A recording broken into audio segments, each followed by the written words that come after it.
Bismillahirrahmanirrahim. Assalamualaikum warahmatullahi wabarakatuh. Saya Dr. Ahmad Khori, MMPD, MPDI, dosen Universitas Islam Nusantara pada Prodi Pendidikan Bahasa Arab Fakultas Keguruan dan Ilmu Pendidikan yang saat ini direhombes pada Sekolah Pasca Sarjana di Prodi Magister Pendidikan Agama Islam Universitas Islam Nusantara.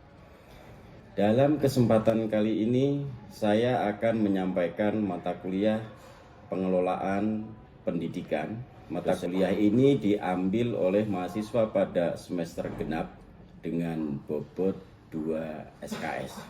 Capaian pembelajaran mata kuliah pengelolaan pendidikan ini adalah pada referensi utama mata kuliah pengelolaan pendidikan ini. Yang pertama saya ambil dari bukunya Ibrahim Danumi Karsa, kemudian dengan saya sendiri. Ini bukunya, ini berjudul Inovasi Pembelajaran di Pesantren Salaf, ya, dari Salaf ke Kholaf, hasil kajian di Pondok Pesantren Agribisnis. Ini yang saya gunakan untuk referensi mata kuliah pengelolaan pendidikan ini. Kemudian juga ada buku yang saya tulis dengan tim, ya, ada Pak Dr. Agus Mulyanto, kemudian ada Pak Dr. Hendi, kemudian ada Pak Dr. Andriana Gafar, dan ada Pak Hamdan Hidayat dengan judul Manajemen Sistem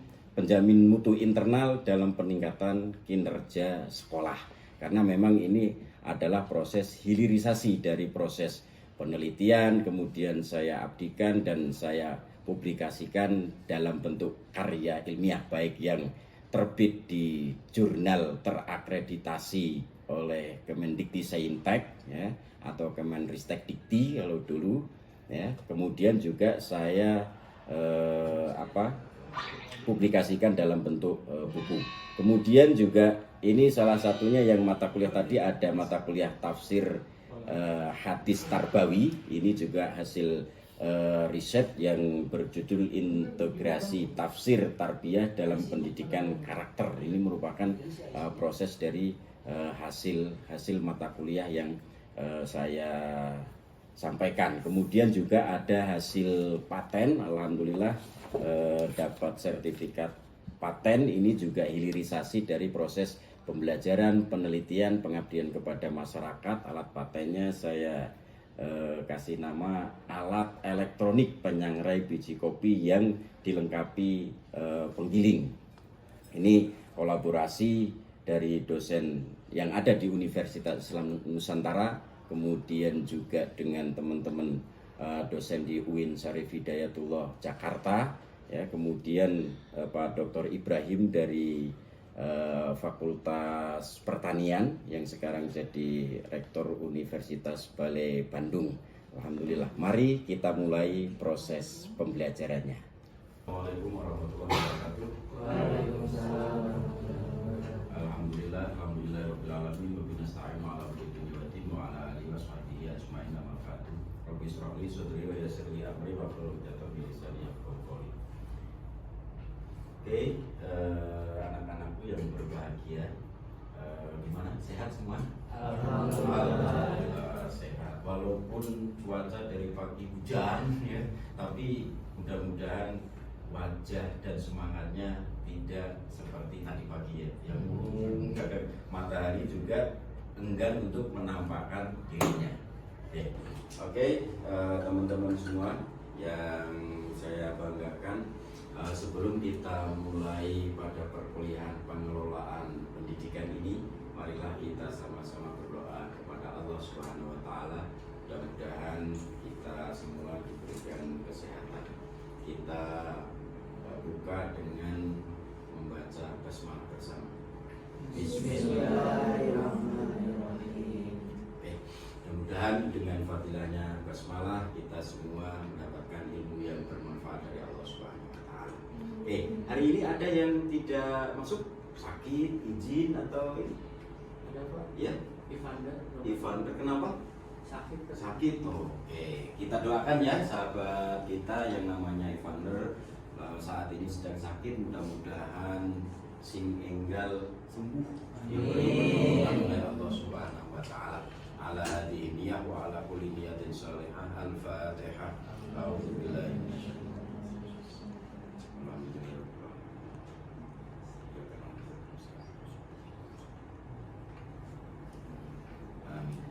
Oke, semua sudah ngisi presensi kehadiran ya di LMS, di litera kita? Sudah semua? Oke, terima kasih. Oke, kita pada pertemuan yang pertama sudah berdiskusi tentang bagaimana perkuliahan pengelolaan pendidikan ini, ya, kemudian tugas-tugas dan lain sebagainya.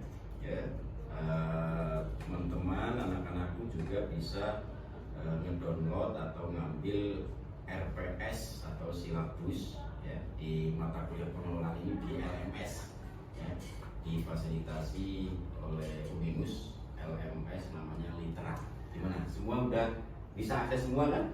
Ya. Alhamdulillah. Nggak ada kendala. Nanti kalau ada kendala langsung saja hubungin saya supaya nanti saya juga bisa menyampaikan ke bagian akademik. Oke, kita kemarin juga sudah menjelaskan ya, pada mata kuliah konsep pengelolaan pendidikan ini. Yang tema ini ya yang akan kita pelajari pada hari ini tentang konsep pengelolaan pendidikan. Mungkin dari minggu yang lalu setelah kita diskusi RPS dan lain sebagainya sudah ada yang tracking atau baca artikel dan lain sebagainya tentang konsep pengelolaan ini. Mungkin ada yang bisa mereview atau hasil bahwa pengelolaan itu ini gitu. Ada? Kang siapa namanya? Kang Noval, coba Kang Noval. Kalau yang saya ketahui dikit, mungkin terkait pengelolaan pendidikan, bagaimana pengelolaannya berjalan, juga bagaimana konsep pendidikan itu bisa terwujud, apalagi pendidikan yang dengan pendidikan. Kang Noval ya, luar biasa hasil tracking yang membaca tentang hasil pengelolaan. Ada apa saja sih kira-kira di pengelolaan pendidikan yang akan kita diskusikan pada hari ini. Yang pertama adalah nanti kaitan dengan pengertian manajemen pendidikan. Kenapa harus ada manajemen? Ya, kenapa harus dikelola dengan manajemen? Kemudian dari tema-tema ini, ya, silakan yang mau mengutarakan pendapatnya. Apa itu manajemen, ruang lingkupnya apa saja, kemudian prinsip-prinsip manajemennya kira-kira seperti apa? Ada yang tahu dari perempuan? Apa kira-kira? Namanya siapa? Salma, silakan Salma. Sepengetahuan Salma, apa sih manajemen itu? Manajemen itu kayak pengelolaan sebuah sesuatu, cara memanajemen maupun itu ada di pendidikan, manajemen waktu, atau manajemen yang lain-lain. Bagaimana si manajemen itu bisa berjalan dengan baik. Oke, Salma. Kasih apresiasi, Salma. Saya tangkap berarti kata kuncinya ada mengelola, ya, betul ya. Jadi 100%. Karena memang manajemen itu kuncinya adalah pengelolaan, mengelola. Sehingga ketika sesuatu itu tidak dikelola, pasti akan carut-marut hasilnya. Nah, ini menurut para tokoh pendidikan. Manajemen itu berasal dari bahasa Inggris management, ya, atau tulisannya manajemen, ya, gitu. Ini bahwa kata kerja to manage diartikan secara umum sebagai mengurusi atau kemampuan menjalankan dan mengontrol suatu urusan atau act of running and controlling business. Karena memang ilmu manajemen itu dulu diadopsinya dari dunia industri. Ya. Kemudian dalam kurikulum 1975 disebutkan dalam buku pedoman pelaksanaan kurikulum 3D baik untuk sekolah dasar, ya, kemudian sekolah menengah pertama maupun sekolah menengah atas, manajemen ialah segala usaha bersama untuk mendayagunakan semua sumber-sumber personil maupun material secara efektif dan efisien guna untuk menunjang ketercapaian tujuan bersama. Nah, ini makanya harus dikelola. Gimana kalau tidak dikelola untuk mencapai tujuan ini? Kan nggak mungkin sesuatu yang tidak dikelola dengan baik akan mencapai sebuah tujuan yang sempurna atau yang baik. Kemudian pentingnya pendidikan menurut beberapa ahli, ini menurut Biak Karya 2003, bahwa pendidikan adalah hidup bersama dalam satuan Tritunggal ayah ibu anak, di mana terjadi pelaksanaan nilai dengan mana dia berproses untuk akhirnya bisa melaksanakan sendiri sebagai manusia purnawan. Dari rumah atau dari keluarga ada pendidikan non formal dan ada pendidikan formal yang seperti saat ini, ya, gitu. Jadi informal apa? Belajar dari rumah, dari lingkungan keluarga. Contoh, anak bayi yang baru lahir ketika dia ngarondang, ya bahasa Sundana ngarondang, untuk belajar berdiri itu kan pasti didampingin sama orang tuanya atau ibunya. Belajar ngomong, biasanya mama, papa kan, gitu, ya. Ini pasti didampingi sehingga nanti akan jadi kesatuan yang purnamawan, jadi manusia yang sempurna. Kemudian yang selanjutnya, pengertian manajemen pendidikan itu menurut Prayitno 2008 bahwa pendidikan merupakan pelayanan pemuliaan kemanusiaan, ya, kemudian melalui pengembangan percaya atau kegiatan belajar dan proses pembelajaran. Pengertian pendidikan itu adalah memanusiakan manusia. Karena apa? Proses pembelajaran dari hayat, ya, dari buayan sang ibu, dari gendongan sampai ke liang lahat, ya. Makanya banyak hadis, banyak sabda Rasul yang mewajibkan bahwa pendidikan itu wajib bagi setiap muslim, ya. Utlubul ilma minal mahdi ilal mahdi, dari buayan sang ibu sampai ke liang lahat. Kemudian yang selanjutnya, ruang lingkup manajemen pendidikan itu ada wilayah kerjanya, wilayah provinsi, kabupaten, kecamatan, serta unit-unit kerja lainnya.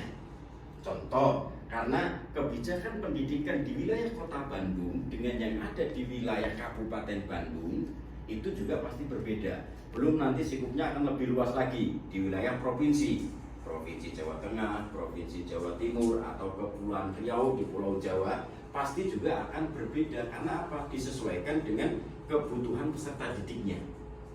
Ya.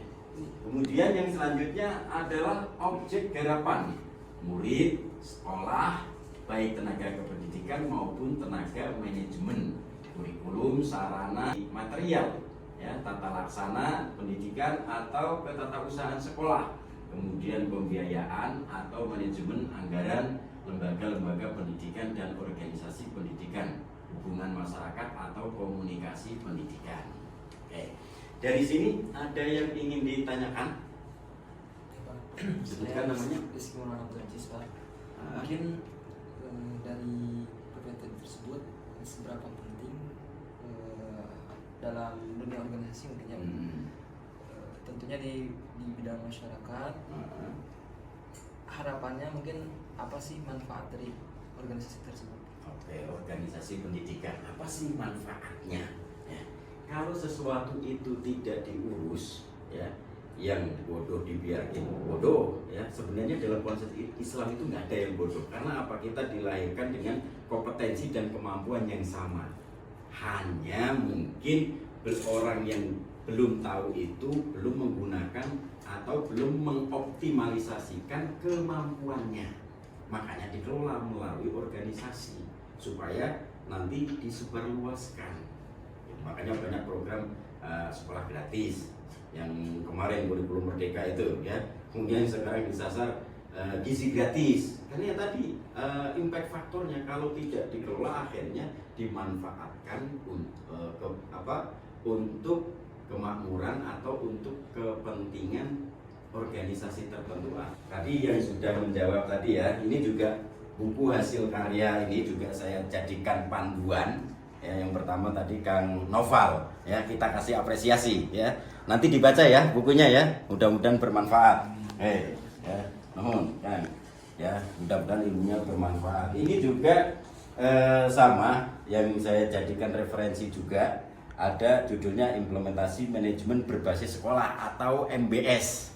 Ya, tadi Teh Salma yang sudah berani mengutarakan pendapatnya. Mudah-mudahan bermanfaat ya, dibaca bukunya. Nanti kasih saran dan masukan. Ya, ini juga ada Kang Aziz ya. Ini judulnya Integrasi Tafsir Tarbawi dalam Pendidikan Karakter. Ini juga saya jadikan referensi di mata kuliah saya sampaikan di program Magister Pendidikan Guru Agama Islam di S2 PAI Univers ya. Nih, Kang Aziz, dibaca ya. Oke, mudah-mudahan bermanfaat. Nanti tolong dibaca, kemudian saya kasih masukan. Ya, Pak, ini mah kurang bagus isinya. Saya punya saran kayak gini. Nanti akan saya perbaiki untuk penerbitan selanjutnya.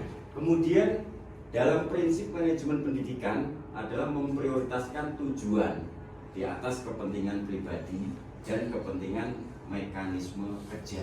Pak, memberikan tanggung jawab pada personil sekolah atau hendaknya sesuai dengan sifat-sifat dan kemampuannya. Ya.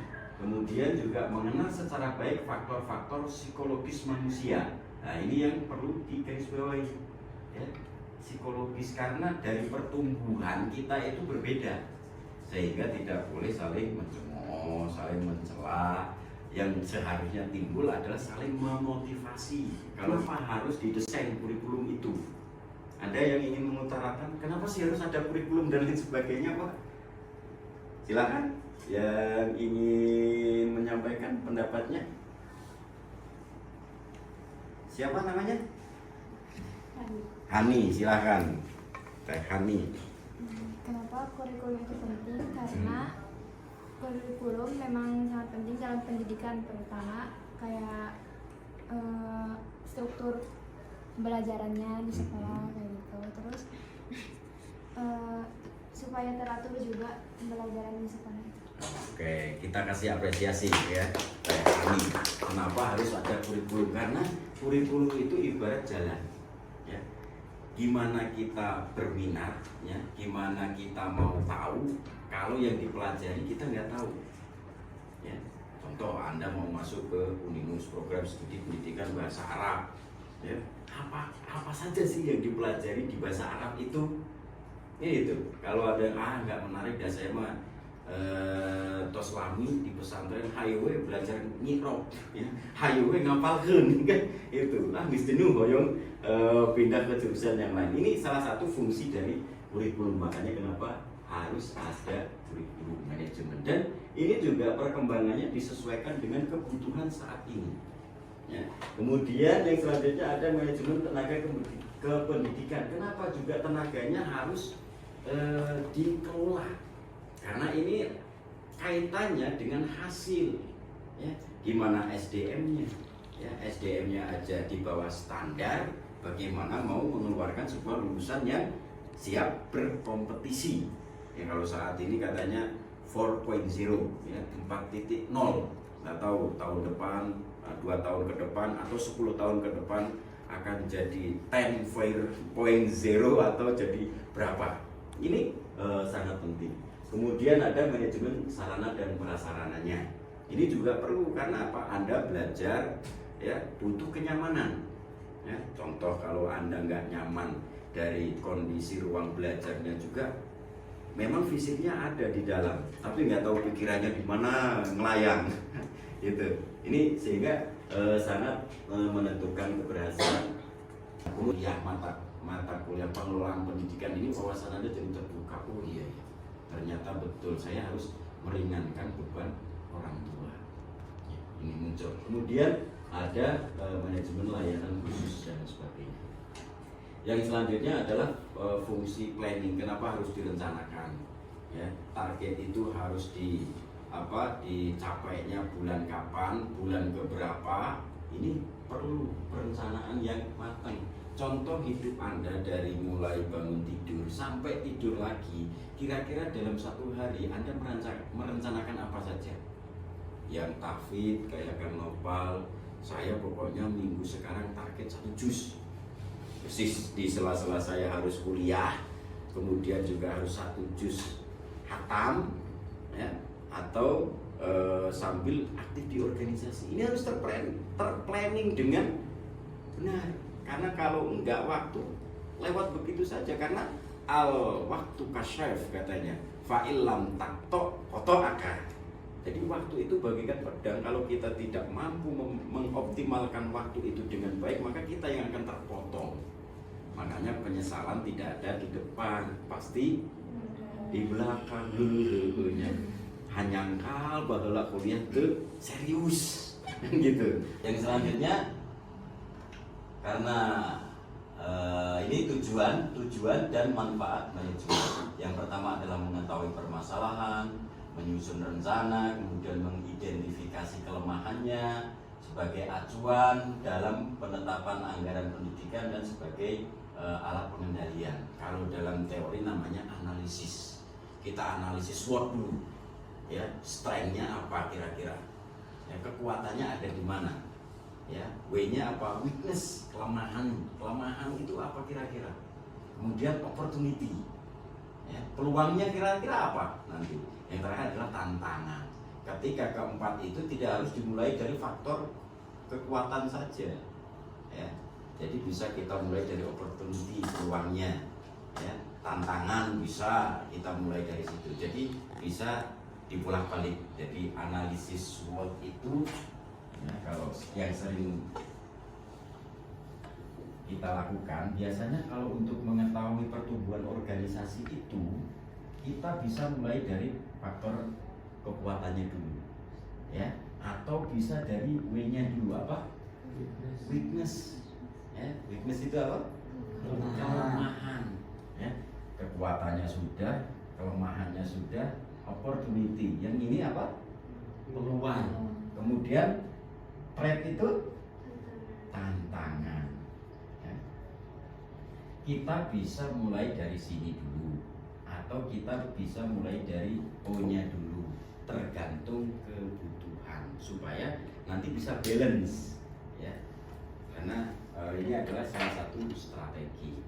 Saya membagi kelompok, ya, nanti sekarang kelompoknya Kak Nopal katanya yang mau mempresentasikan dari hasil perkuliahan ini. Oke, untuk diskusi kelompoknya silahkan dibentuk lingkaran, ya, setengah lingkaran kursinya, silahkan mulai proses diskusinya. Baik, bismillahirrahmanirrahim. Assalamualaikum warahmatullahi wabarakatuh. Waalaikumsalam warahmatullahi wabarakatuh. Alhamdulillahirrahmanirrahim. Amal ba'du. Baik, dari saya sendiri ingin mempresentasikan apa yang telah dikaji tidak jauh dari pertemuan pada hari ini, dan juga data-data yang setelah saya kaji dari pertemuan kemarin, juga dari kelompok saya sendiri. Sebelumnya terima kasih kepada Bapak yang sudah mengizinkan saya untuk mempresentasikan di depan sini, juga kepada teman-teman kelompok saya yang telah ikut andil dalam kajian ini, juga dalam diskusi ini, terutama teman-teman yang sudah hadir pada siang hari ini. Baik, tidak langsung saja, dari apa yang saya kaji, juga yang saya dapat dari pembelajaran pada hari ini terkait bagaimana pengelolaan manajemen pendidikan, yaitu tidak jauh tidak bukan secara yang namanya pendidikan itu pasti ada tujuan, yaitu mencerdaskan manusia, juga memanusiakan yang namanya manusia.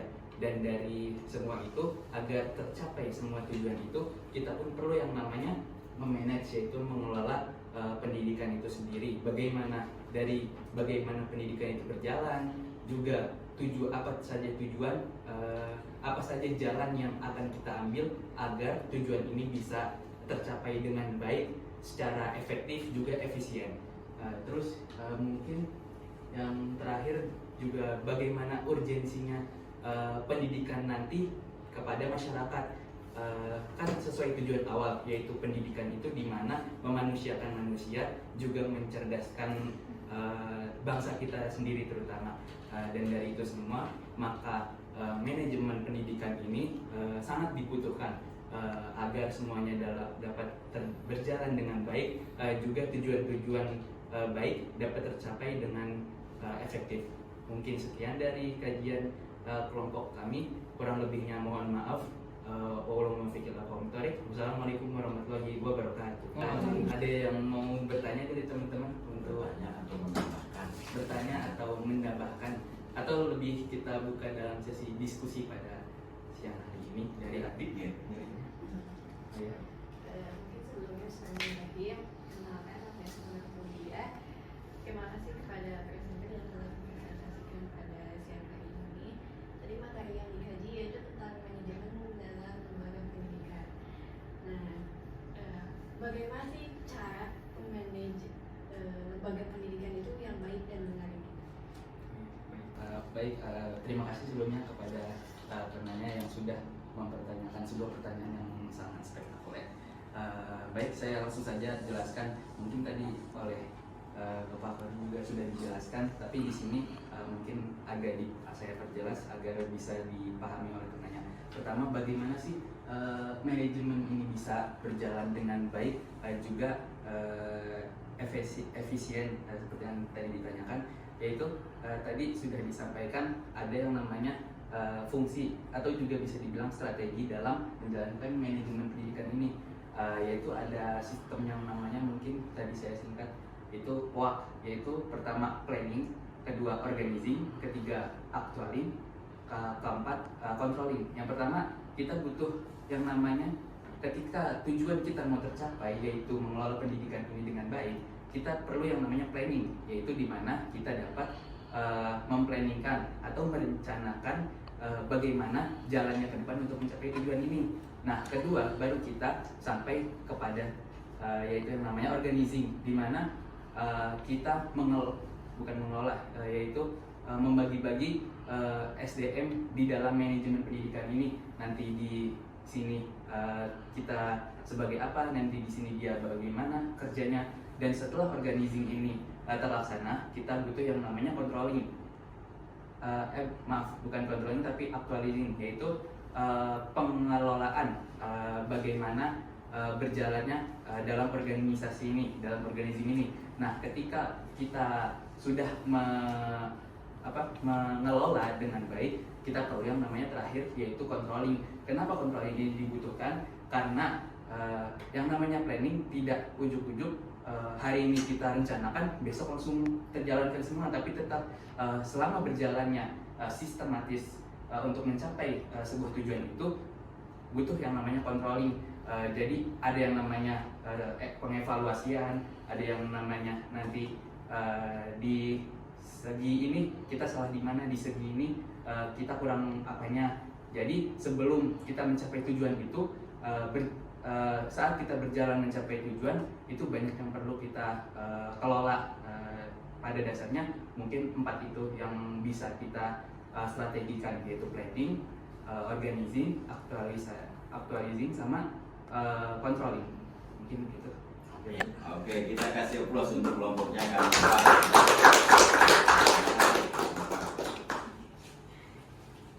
Terima kasih ya. Tadi untuk kelompoknya Kang Nopal sangat luar biasa kajian dari riset ini yang sudah dilakukan. Sehingga kita di pertemuan minggu yang akan datang akan membahas tentang pengelolaan sebagai ilmu dan seni. Jadi harus teman-teman dari keluar dari ruangan ini bisa mulai tracking, atau kemarin sudah dapat artikel atau jurnal yang sudah dipublikasikan, kita akan diskusikan di pertemuan yang akan datang ya, dengan tema bahwa pengelolaan pendidikan sebagai ilmu dan seni. Demikian yang bisa saya sampaikan di pertemuan pada siang hari ini. Ada kurang dan lebihnya mohon maaf yang sebesar-besarnya. Mari kita tutup dengan membacakan Ummul Quran. Mudah-mudahan apa yang kita pelajari hari ini ada hikmah dan manfaatnya. Ala hadiniyah wa ala kulli niyatin shalihah. Al-Fatihah. Alhamdulillah.